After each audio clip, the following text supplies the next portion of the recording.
Hello दोस्तों, हर हर महादेव। तो आज लेकर आए हैं ननद के ऊपर है नाच गीत, और आप लोग कमेंट में बताना कैसा लगा गीत। तो बहनी हरे ननद तो वैसे बेकार रहा थी, तो गीत के माध्यम से सुना कि ननद का भौजाई का सोचत यहाँ घरे से भगावे, का प्लान बनाए हैं। का प्लान बनाए हैं जो सबके ऊपर होते वह इन्हों के ऊपर हो। हाँ तो देखा जा।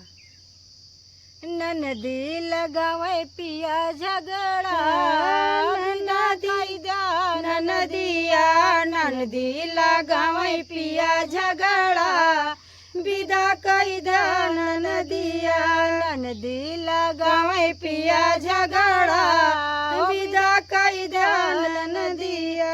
यही रे ननदिया पे तीन जन राजी, यही रे ननदिया पे तीन जन राजी, अरे यही रे ननदिया पे तीन जन राजी। मलिया यो कहरा लोहार हो, विदा कई दान नदिया, मलिया यो कहरा लोहार हो, विदा कई दान नदिया, मलिया यो कहरा लोहार हो, विदा कई दान नदिया। ननदी लगावे पिया झगड़ा, विदा कई दान नदिया, ननदी लगावे पिया झगड़ा, विदा कई दान नदिया।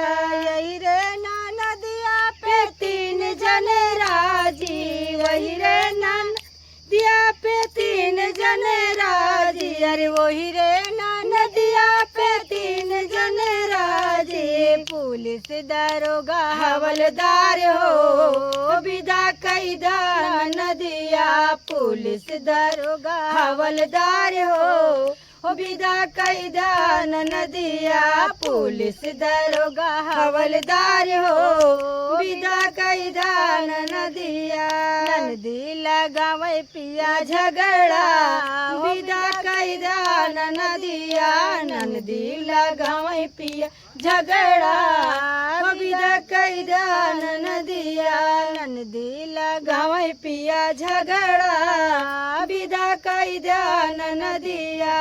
यही रे ननदिया पे तीन जन राजी, वही रे ननदिया पे तीन जन राजी, अरे वही रे ननदिया पे तीन जन राजी। सुनरा बजाज धरे कार हो, विदा कई दान नदिया, सुनरा बजाज धरे कार हो, विदा कई दान नदिया, सुनरा बजाज धरे कार हो, विदा कई दान नदिया। नंदी लगावे पिया झगड़ा, विदा कई दान नदिया, नंदी लगावे पिया झगड़ा, विदा कई दान नदिया, ननदी लगावे पिया झगड़ा, विदा कई दान नदिया।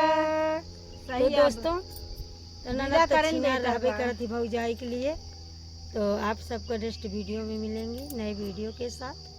तब तक के लिए बाय बाय।